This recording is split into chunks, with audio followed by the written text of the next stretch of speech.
Investing in Emerging Markets.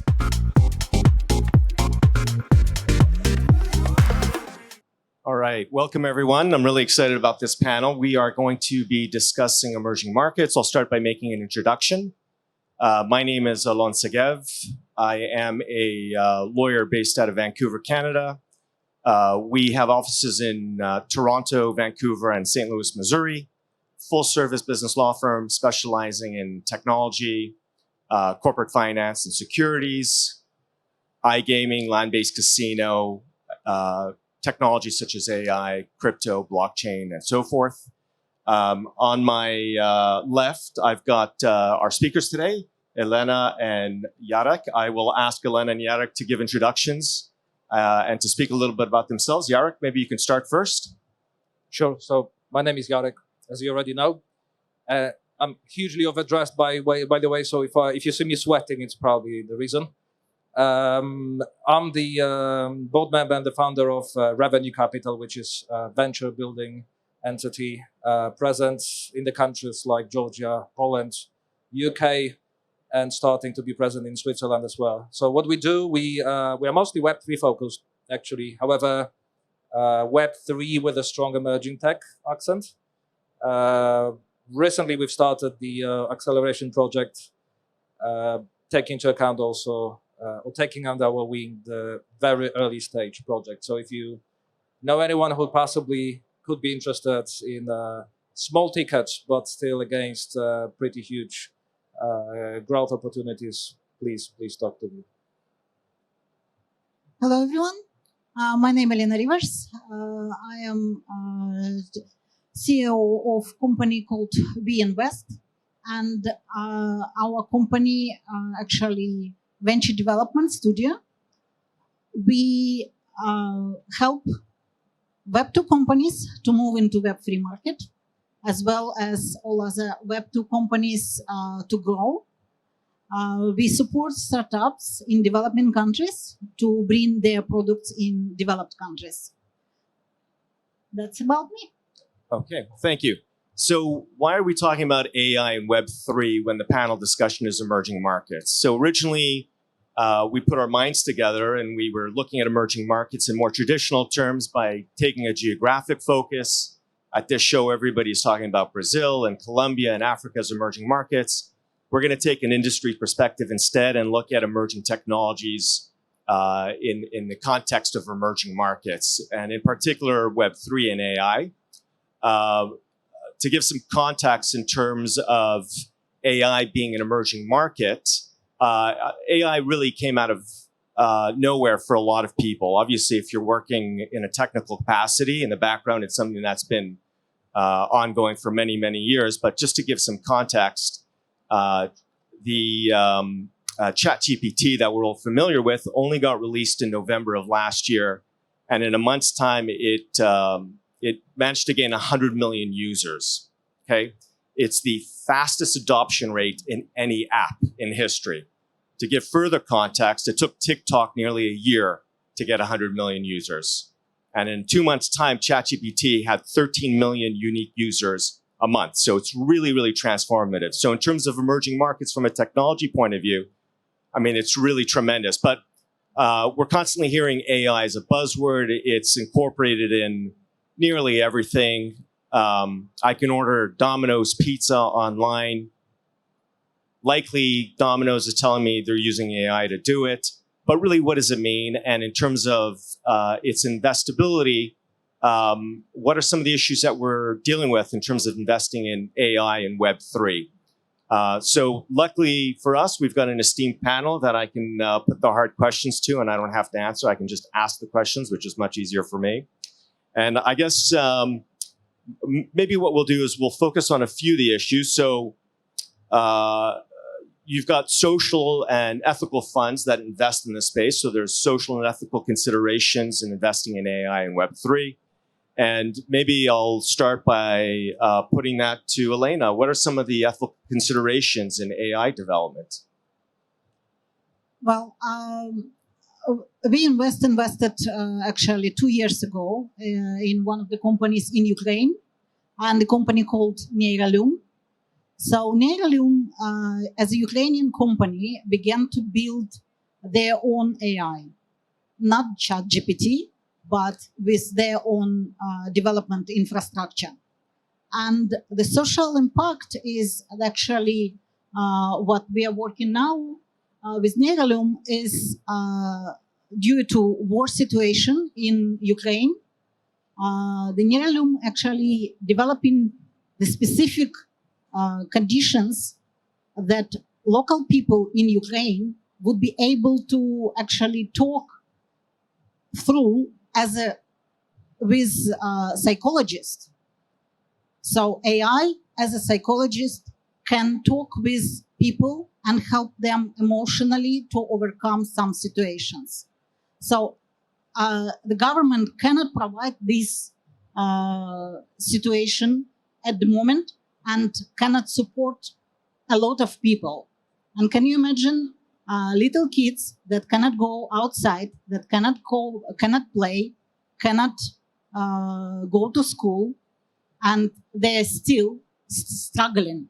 So social impact of AI is considered. That's incredible. I mean, as a lawyer, the first thing that comes to my mind is sort of the data and privacy issues. So you've got AI or a chatbot that is essentially operating as a counselor or a psychologist.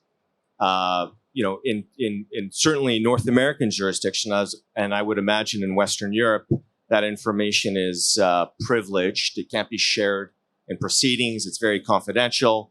So now I'm pouring my heart out to a robot, and it causes me some concerns. What are some of the data and privacy issues around that? I mean, can you simply code your way out of that problem?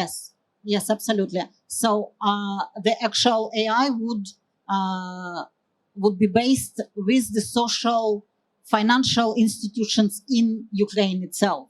So it's the government as a health provider. So they would hold this information in the same way like your doctor hold this. So it's completely secure for them. Right. So there's a great example of AI being disruptive in the sense that it's really transforming knowledge-based industries, right? So you've got knowledge workers, and maybe this is a great question for you, Jarek. Is it really the holy grail in terms of being that disruptive? Is it going to reduce large teams by replacing human capital in that way? Yeah, that's a great question, and I think one of the largest misconceptions of AI, or at least like the role AI serves at the very moment, is that essentially we are at the infrastructure building stage right now. So I think we had this brief discussion before jumping on the stage about where we are when it comes to capital saturation, when it comes to AI and the sector. Well, we know we're close to full capacity. So essentially, depending on different research, but up to 80% of the AI related to based businesses are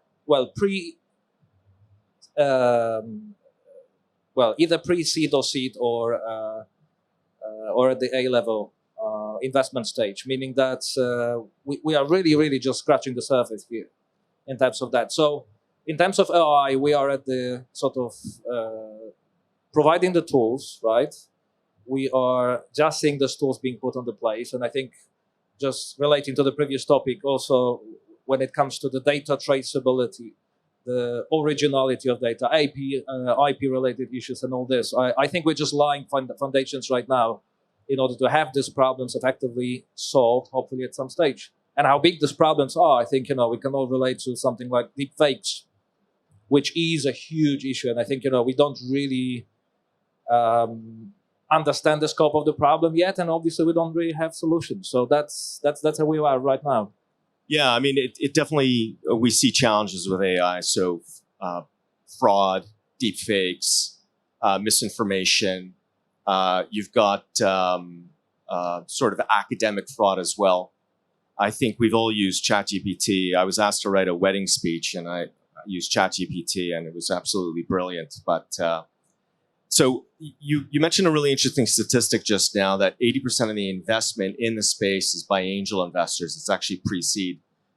Why do you think that's the case? I mean, if you look at the classic decision making, looking at this from the investor perspective. So the classic traditional approach here is like, okay, we're looking at the track record. We're looking at a certain product market fit, right?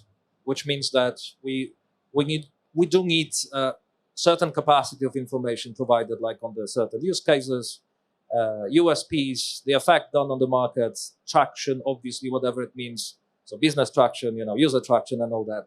I mean, just looking at the stage where we are with AI right now, I mean, the whole sector is so new right now that, using this traditional approach to investing is not really giving us all the answers, or at least if you like to approach it in the traditional way. Right. So I take your point there.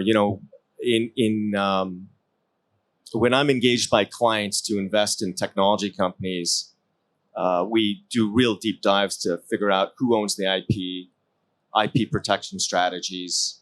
And I shared with you both that, I know enough about AI to know that I don't know enough about AI. And we're often engaged as the experts in the field. So what sort of, IP protection is out there to make certain that investment capital is properly protected? It's not there yet. It's on the way. And obviously, so many people resell the product instead of building up themselves. And it's another challenging point for investors to actually to see whether it was created by the team or they just flipped the coin and decided to use some of the bits of ChatGPT. Right. And that's a challenging point for investors, but also for VCs and also for LPs, because LPs cannot trust yet.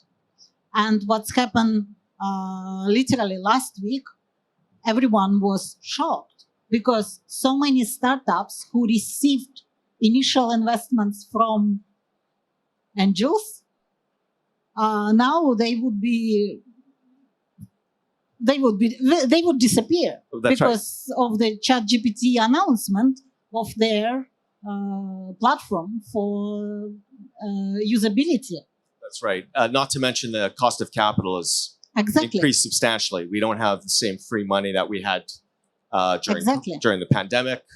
We're now seeing technology companies raising on down rounds. Money is difficult to obtain. But on the DAO rounds, people who invested in DAO, do they actually know that they're responsible for anything what DAO does? No one teaches them about these responsibilities, about their own actually rights to say no or to say yes. So the DAO collectively, oh yeah, everyone making decision. No, not. The major top making decision. Jarek, maybe I'll ask you to inform the crowd what a DAO is. We're using that term as if everybody understands what a DAO is. So maybe I'll ask you to advise everybody. Yeah. So essentially, it's a decentralized organization. Decentralized, not necessarily in the form of organization, which obviously it is the case, but it's also in terms of decision-making, responsibility, and so on. So it's a classic, like a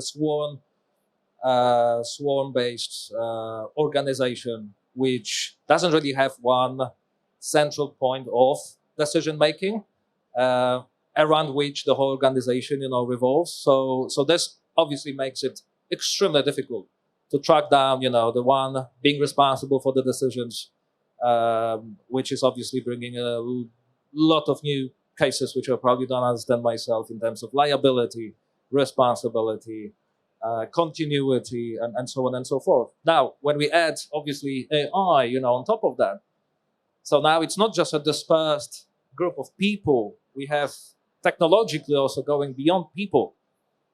So And governance on top of it? and the governments on top of that. So obviously, we could probably talk until tomorrow We probably have a about panel that. on DAOs. Absolutely. Exactly. Right. Absolutely. So we've got just under 5 minutes left here. I'm an investor. I'm looking at investing in an emerging technology market. I'm interested in AI. What are some of the tips and suggestions you would recommend an early stage investor like myself in AI and Web3, for example? Maybe you could share some of the lessons learned the hard way, some of your failures and some of your successes. So, yeah, it's obviously like, first of all, like looking Not at a us, financial advice. we are at the disruption stage ourselves over here. So first of all, there's probably very, very little like what we can adopt from the traditional approach and the traditional way of thinking in terms of de-risking AI-related investments. So I love parallels, or I love analogies. So look at what the crowdsourced approach to content production did with YouTube, and what happened with now, you know, if you try to trace down the most wanted profession, probably in most of the countries in the world, it's actually to become a YouTube influencer or the content influencer. And I think we're kind of going towards that direction in terms of content creation, but not content itself, but rather companies with the AI ingredient and element, you know, embedded there.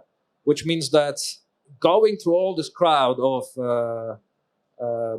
use cases and companies would probably require looking at the adaptation rate. So what's the initial traction, you know, recorded by the particular solution? You know, who is doing this? How quickly they can scale? What's the pickup rates? Obviously, what are the benchmarks and how the benchmarks perform? You know, and so on and so forth. All done, obviously, connecting and relating to a lot of data and a lot of combined information. So you're focused on content creation, adoption rates, scalability, sort of the same analysis you do with That's correct. with technology companies generally, but you're really bullish on content creation. Proven content creation, Yeah. meaning that, you know, if someone creates a content on one end, on the other, there needs to be someone who's willing to use it, consume it, Right. and so on and so forth. So that's where we are, obviously. I'm a data-driven person, so I love context. I love correlations. So now, you know, with AI sort of involved, I would see this decision-making process, which is data-driven, you know, being super highly accelerated. Right.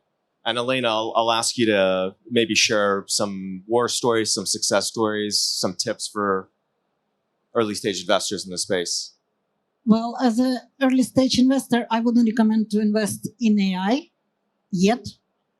As a myself personally, security specialist of investments, I'm certified in London, and in reality, at the moment, I cannot see any startup myself personally that is ready to accept investments from angels, because on the early stage, you cannot know.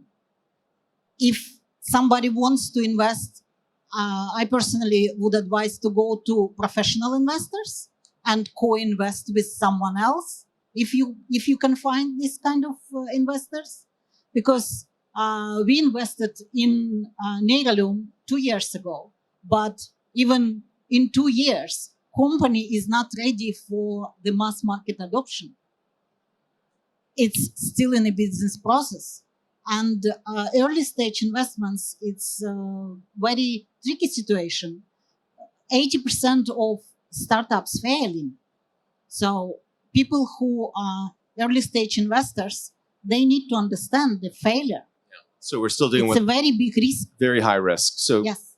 if I can summarize your points, you would say be skeptical, don't be bullish about AI just yet, and follow the smart money. Right. All right. I think we've got 20 seconds left. I don't know if anyone here has any questions for us. Well, thank you, Jarek and Elena. And Thank you very much. Thank you, Thank you, everyone, everyone. for your time. Thank you.